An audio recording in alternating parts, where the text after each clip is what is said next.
How'd you guys get connected? I know you guys are probably best friends, way before starting to invest in real estate in the podcast, but I want to hear why you guys chose each other and what characteristics and what roles you two play within your guys' businesses. Do you want to go into the partnership of us, and then I'll go into the expanded partnerships with other people after that? Sure. Okay. Yeah, so I can take it back. Corey and I, we met in college, actually. So about 12 years ago, maybe, no, more than that. Every time we have this conversation, it ends up being longer. We're like, oh, it was 12 years ago. Oh, it's 13. It's 14. Yeah. I think it's 13. Yeah. Yeah, 13 years. Yeah, 13 years ago. Crazy. It is wild. So we met in college and instantly hit it off. I don't know what it was. It was like just a likable characteristic. I was like, dude, I like this guy. He was in a fraternity. I was actually going to be joining a different fraternity. He convinced me, along with another gentleman, to join his fraternity. And I was like, because I bought into him, bought into what they did. And I could just tell he was a stand-up guy. So we started there, ended up rooming together. And then outside of college, I ended up staying locally in Philly. I'm a year older than Corey, so I finished early. And he was still going through school.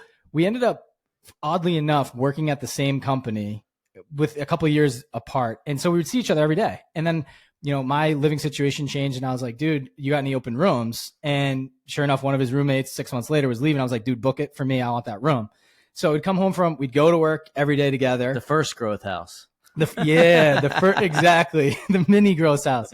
Growth. And so we come home every day and we start talking entrepreneurship, talking about the cars we want to buy.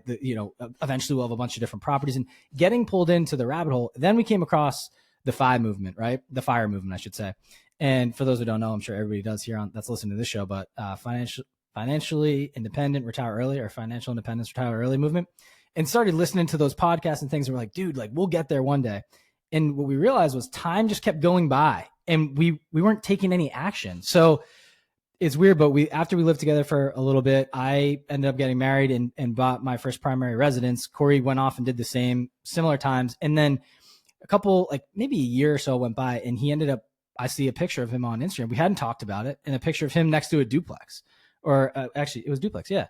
And I was like, dude, did he buy his first place that we talked about? And he's got the caption just said it just had a 1. It was his first one. I was like, dude, he fucking did it. He did it that fast. I was so pumped. And I was like, but I got to do it now. We got to do it. So I hit him up immediately. I was like, dude, this is awesome. Congratulations. I want to hear all about it. Ended up linking up. Shortly thereafter, the world shut down. And we had just been talking about the real estate because his property went up, and he's like, do you want to start a podcast? We already went to that earlier on the show. I was like, dude, if you're doing it, I already seen that you're taking action. And we were basically best friends at that point anyways, talking about something. Like, I'm in. So that was the inception. I think just talking about us in general, we're both type A people. He has I knew this early on, he had a very quick start, meaning if he has something in his head, he's just going to go for it. And he maybe doesn't think 17 layers deep, which I tend to do. And he's just like, nope, we need to make the move. Let's go do it. And prime example was him getting his property, right? I probably would have overthought it, tried to analyze it 17 different ways. Someone would have probably put an offer in before me and got it. So we have a really nice balance of him wanting to go 100 miles an hour, me kind of trying to pick it apart a little bit, try not to overthink it. But over time, our roles have, kind of evolved. We've had to do, as you know, dude, as an entrepreneur, you wear every hat day one. And you have to continue to do that until you can outsource. And I think outsourcing has been a little bit difficult for us because we do like to have so much control, and we're relinquishing that control as we grow. But he's really good with the finances. He keeps our books, and I know there's never a cent that is off, which is amazing.